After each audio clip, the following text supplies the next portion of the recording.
बाकी आपकी दुआओं का बहुत ज़्यादा शुक्रिया। आपका जो मैसेजेस में आपने काफ़ी ज़्यादा लोगों ने शुक्रिया भी अदा किया है, दुआएं भी दी हैं, उसका जो है वो बहुत ज़्यादा शुक्रिया। अच्छा, एक ये क्वेश्चन है, ट्यूब में हमल की जो हमारी वीडियो थी उसके नीचे एक क्वेश्चन है और उसमें ये है कि क्या किसी इंजेक्शन से बेबी अपनी जगह जा सकता है? नहीं, ऐसा कोई इंजेक्शन मौजूद नहीं होता जिससे बेबी अपनी जगह चला जाए। अगर आप एक टॉपिक प्रेगनेंसी की बात करें यानी ट्यूब में हमल की बात करें तो बेटा ऐसा कोई इंजेक्शन मौजूद नहीं है, किसी गलतफहमी में मत रहिएगा जिससे बेबी अपनी जगह पे जा सकेगा। हाँ, अलबत्ता वो इंजेक्शन ज़रूर अवेलेबल है, उससे जो ट्यूब की प्रेगनेंसी है उसका ट्रीटमेंट हो जाता है, यानी सर्जरी के बगैर जो ट्यूब में बेबी होता है वो ख़त्म हो जाता है और आपको मज़ीद किसी सर्जरी की या किसी इलाज की ज़रूरत नहीं रहती। लेकिन और काफ़ी चांस होता है कि अगली दफ़ा प्रेगनेंसी अपनी नॉर्मल जगह पे हो जाए, लेकिन उस इंजेक्शन की वजह से बच्चा वापस ट्यूब से बच्चा जो है वो बच्चेदानी में नहीं जाता। तो इस गलतफहमी को बिल्कुल दूर कर लीजिए। अच्छा, एक रिपीटेडली जो है वो जो हमारी पॉलीसिस्टिक ओवेरियन डिजीज़ पर वीडियो थी उसके ऊपर रिपीटेडली एक जो हमारी कोई पेशेंट है उन्होंने पूछा हुआ है कि मैं बहुत परेशान हूँ क्योंकि जो डॉक्टर है वो रिपीटेडली टैबलेट पर टैबलेट देती है लेकिन बेबी नहीं होता, तो आपसे कैसे बात कर सकती हूँ? अच्छा बेटा, अगर पीसीओ की कंडीशन है तो पीसीओ की कंडीशन में अमूमन एग बनने की प्रॉब्लम होती है। एग बनने की प्रॉब्लम से मुराद ये है कि आपके जो माहवारी जब आती है तो रूटीन में क्या होता है कि अंडा बनता है, अंडा रिलीज़ होता है और आपको उस टाइम के ऊपर प्रेगनेंसी हो सकती है। तो जो पीसीओ के पेशेंट्स होते हैं उसके अंदर ये प्रॉब्लम आ रही होती है कि अंडा मैच्योर नहीं हो रहा होता। तो डॉक्टर आपकी क्या करेंगी कि आपको ज़ाहिर है कुछ टैबलेट्स देंगी, कुछ इंजेक्शंस देंगी ताकि वो मैच्योर हो जाए और उसके बाद आपके प्रेगनेंसी का चांस बढ़ जाता है। तो ट्रीटमेंट तो सेम है। इसके अलावा आपको लाइफस्टाइल का बताते हैं कि वज़न कम कर लीजिए। अगर उसके बाद प्रेगनेंसी नहीं हो रही है तो डेफिनेटली आपको फर्दर कोई ना कोई टेस्ट करवा लेने चाहिए, जैसे कि ट्यूब्स को देख लें, वो ठीक है, हस्बैंड का टेस्ट देखें, वो ठीक है, देखिए कोई और वजह तो नहीं है कि जिसकी वजह से प्रेगनेंसी नहीं हो रही इस प्रॉब्लम की अलावा भी। और अगर आप हमसे कॉन्टैक्ट करना चाहते हैं तो डेफिनेटली ऑनलाइन कंसल्टेशन ली जा सकती है। अगर आप कराची बेस्ड हैं तो आपसे ऑनलाइन बात करके आपसे डिटेल भी बात की जा सकती है देखने के लिए कि आपकी क्या प्रॉब्लम है। अच्छा, एक क्वेश्चन है कि मैम क्या प्रेगनेंसी में ऐसा लगता है कि आपको पीरियड होने वाले हैं, वैसे सिम्टम्स होते हैं क्या? हाँ, बिल्कुल ऐसा होता है कि जैसे आपकी पीरियड्स की डेट करीब होती है तो अक्सर लोग ये कंप्लेंट करते हैं कि उन्हें ऐसे ही पेन स्टार्ट हो जाती है जैसे कि पीरियड से पहले, और ये कुछ अरसे तक बरकरार रहती है जिसकी वजह से वो खौफजदा रहते हैं कि शायद उन्हें जो है वो पीरियड्स स्टार्ट ना हो जाए। तो ये बिल्कुल समटाइम्स लोगों को ये प्रॉब्लम आती है कि उन्हें लोअर ये जो पेट है, पेट का निचला हिस्सा है, उसमें हैवीनेस फील होती है, क्रैम्पिंग की प्रॉब्लम आती है और वो ये फील करते हैं कि शायद उनके जो है वो पीरियड स्टार्ट हो जाएंगे। तो इसके लिए अगर आप अपने डॉक्टर से रब्ता करें तो बाज़ दफ़ा प्रोजेस्टेरॉन्स दिए जाते हैं।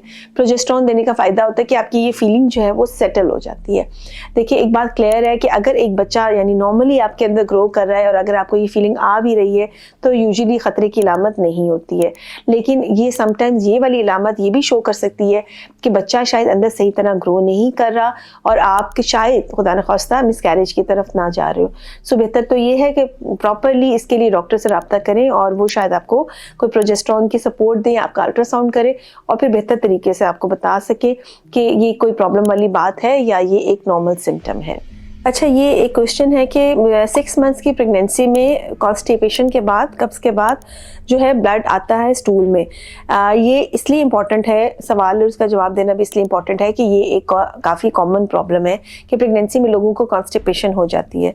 इसका इलाज करना बहुत ज़रूरी है, वरना ये प्रॉब्लम आना शुरू हो जाती है, जैसे कि स्टूल पास करते हुए शदीद दर्द का होना या स्टूल में जो है वो ब्लड का आना। ये कोई अच्छी अलामत नहीं है। स्टूल में ब्लड का आना ये शो करता है कि शायद पाइल्स का मसला यानी मोकों की प्रॉब्लम है, बवासीर जिसका वर्ड यूज़ किया जाता है कि शायद ये प्रॉब्लम है जिसकी वजह से और ये होता भी कॉन्स्टिपेशन की वजह से, यानी किसी को अगर लॉन्ग टर्म कॉन्स्टिपेशन हो रही है तो उसमें बवासीर की प्रॉब्लम हो जाती है। और दूसरी सूरत हाल ये होती है कि बाज़ दफ़ा हार्ड स्टूल पास करते हुए, यानी सख्त अगर आपको स्टूल आया हुआ है तो उस वक्त पास करते हुए एक कट लग जाता है जिसे कहते हैं फिशर, ठीक है, उसमें भी ब्लड आ सकता है, लेकिन वो बहुत ज़्यादा पेनफुल कंडीशन होती है। अगर ये दोनों इलामात है तो डेफिनेटली इसके लिए डॉक्टर को दिखा लें और उसका हल बिल्कुल मौजूद होता है। और इसके लिए जो सबसे इम्पॉर्टेंट इसका हल है जो आप घर पे भी कर सकते हैं वो ये होता है कि आप अपनी डाइट में फाइबर का इस्तेमाल ज़्यादा कर दें, इसबगोल का छिलका इस्तेमाल करें, फ्रूट्स वेजिटेबल्स जो है वो ले, मैदे को अवॉइड करें, गंदम की रोटी जो है, पूरे गंदम की रोटी उसको इस्तेमाल कीजिए ताकि आपको जो है वो कब्ज़ ना हो, और पानी का इस्तेमाल ज़्यादा कीजिए। इससे ये है कि सिम्टम्स जो हैं वो इसके काफ़ी हद तक कंट्रोल में आ जाते हैं। ये एक बहुत इंपॉर्टेंट क्वेश्चन है कि मेरी 2 दफ़ा 6 मंथ्स में बेबी की डेथ हो गई, मुझे कौन कौन से टेस्ट करवाने चाहिए? बेटा ये बड़ा अनफॉर्चुनेट है, या कह ले कि ये वाकई एक बहुत मुश्किल एक सिचुएशन होती है कि अगर आपकी प्रेगनेंसी अच्छी खासी चल रही है और दरमियान में सडनली जो है वो बेबी की जो है वो डेथ हो जाए या उसकी हार्ट बीट चली जाए। ये इसके लिए कुछ टेस्ट होते हैं, जो कुछ एंटीबॉडीज़ टेस्टिंग होती है वो हम करवाते हैं। ये देखना होता है कि आपका खून गाढ़ा तो नहीं हो जाता प्रेगनेंसी में, जिसकी वजह से कोई क्लॉट आ जाने की वजह से बेबी की हार्ट बीट जो है वो ब्लॉक हो जाती है। ये चीज़ कुछ थायराइड का टेस्ट भी हम करवाते हैं, शुगर को भी देख रहे होते हैं। जिसको इस टेस्ट में अगर मैं यहाँ पर बताऊँ तो एंटीकार्डियोलिपिन एंटीबॉडीज या लुपस एंटीकोएगुलेंट, ये टेस्ट के नाम हैं। लेकिन अगर आपको इस प्रॉब्लम से आप गुजर रहे हो तो बहुत ज़्यादा ज़रूरी है कि अच्छे क्वालिफाइड डॉक्टर्स के पास जाओ, या आप हमसे रब्ता करें, या ऑनलाइन कंसल्टेशन भी आप ले सकते हैं।